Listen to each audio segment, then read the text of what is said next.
Et à partir de ce moment, nous assumerons toutes nos responsabilités par rapport à cette monnaie. D'accord. Alors, Monsieur le Premier ministre, l'intégration économique en Afrique de l'Est rencontre actuellement des difficultés. La CEDEAO compte actuellement 12 pays, après donc le retrait des pays de l'AES. Comment est-ce que justement vous avez vécu ou vous vivez en tout cas cette rupture entre la CEDEAO et l'AES? Avec beaucoup de regrets. Il faut dire les choses. Ne pas être panafricaniste et souhaiter que les ensembles, les fragiles ensembles que nous avions peiné à rassembler éclatent. Je ne pense pas que les pays de l'AES l'aient fait de gaieté de cœur. Je ne pense pas que le reste de la CEDEAO l'ait accepté de gaieté de cœur. Les rassemblements, c'est d'abord les rassemblements des peuples, avant d'être les rassemblements des dirigeants. Et les peuples continueront à être des peuples de la CEDEAO, quoi qu'on veuille. Ce n'est pas parce que 3 pays sont sortis de la CEDEAO qu'on est dans une rupture totale, opaque, et qu'il n'y ait plus de relations commerciales, de relations économiques, de relations sociales même. Parce que de part et d'autre des frontières, c'est souvent les mêmes populations avec les mêmes ethnies qui vivent. Et notre zone est condamnée à vivre ensemble. Nous sommes liés par l'histoire, par la géographie. Nous n'avons pas de choix. Maintenant, il y a des situations politiques qui se présentent à nous. Des erreurs ont été commises. Il faut dire les choses telles quelles. Je n'ai pas commenté la décision. Lors de sa dernière sortie sur la question, le président Diomaye Faye a appelé à respecter la décision des pays de l'AES. C'est une façon de parler. Qu'on le veuille ou qu'on ne le veuille pas, on le respecte, c'est des États souverains qui prennent leurs décisions.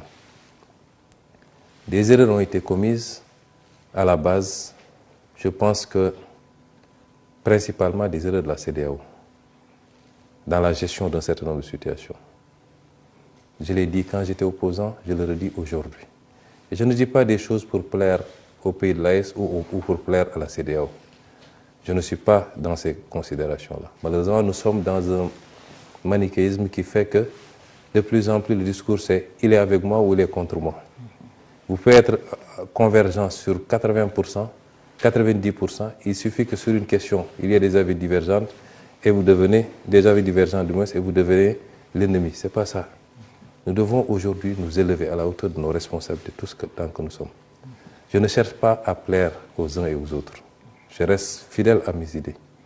Je dis qu'à la base, il y a eu des problèmes.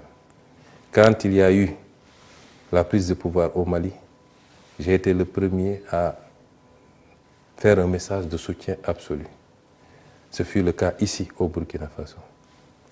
Quand il y a eu la prise de pouvoir au Niger, j'étais en détention. Mais j'ai réussi à faire passer un texte sur ma page Facebook, non seulement pour apporter mon soutien, mais pour m'inscrire en faux par rapport aux menaces de la CEDEAO de l'époque d'intervenir militairement. C'est des choses qu'on ne peut pas comprendre. L'embargo qui a été fait contre le Mali, c'est inacceptable. Et un pays comme le Sénégal n'aurait jamais dû, en tout cas si nous étions au pouvoir, nous n'aurions jamais accepté cela. On ne règle pas ces problèmes-là de cette manière. On ne peut pas choisir d'aller intervenir militairement dans un pays alors qu'on ne l'a pas suffisamment aidé à faire face à ces problèmes d'insécurité. Et une organisation doit se doter de règles qu'elle peut faire respecter pour tout le monde. Est-ce que si aujourd'hui la même situation se posait au Nigeria, la CEDEAO allait menacer d'aller intervenir militairement? Pourtant, tous les pays membres de la CEDEAO sont des pays d'égale dignité. Et beaucoup d'erreurs ont été commises. Et nous l'avons dénoncé, nous, quand on était opposants, et nous continuons à le dénoncer. Mais malgré tout, les problèmes familiaux se règlent en famille. Les gens ont eu des problèmes beaucoup plus profonds. Les gens se sont menés des guerres qui sont devenues des guerres mondiales, avec des dizaines de millions de morts. Et aujourd'hui, ils sont dans les espaces intégrés pour faire face au reste du monde. Et c'est nous, dans ce sens-là, que nous avions dit que notre souhait, c'est que l'espace n'éclate pas. Parce que même si ça a éclaté, nous continuerons à travailler ensemble. Prenez le cas du Burkina et du Sénégal. Nous avons 20 accords de coopération signés et ratifiés. Il y a 23 autres qui sont en cours de discussion. Vous pensez que c'est parce que le Burkina n'est plus dans la CEDEAO que ça va arrêter? Non. Nous allons continuer et même peut-être accroître la coopération. Les espaces sont des espaces politiques, des cadres politiques. Mais ce qui va se passer entre les États et les peuples va continuer. Et nous espérons, en respectant les choix des uns et des autres, et j'espère que la CEDEAO va en tirer toutes les conséquences pour que, dans le traitement à la base, je disais tout le temps, on ne peut pas ignorer les causes réelles d'une maladie pour vouloir se pencher sur les symptômes.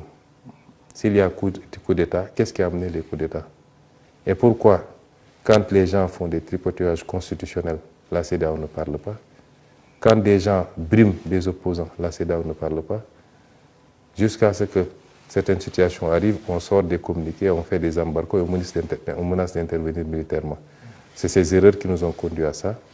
Et j'espère que la CEDEAO en tirera toutes les leçons et surtout aura l'ouverture qu'il faut pour traiter tous les États de manière égale.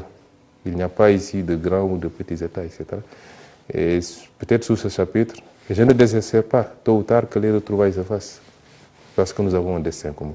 Justement, le président Diomaye Faye est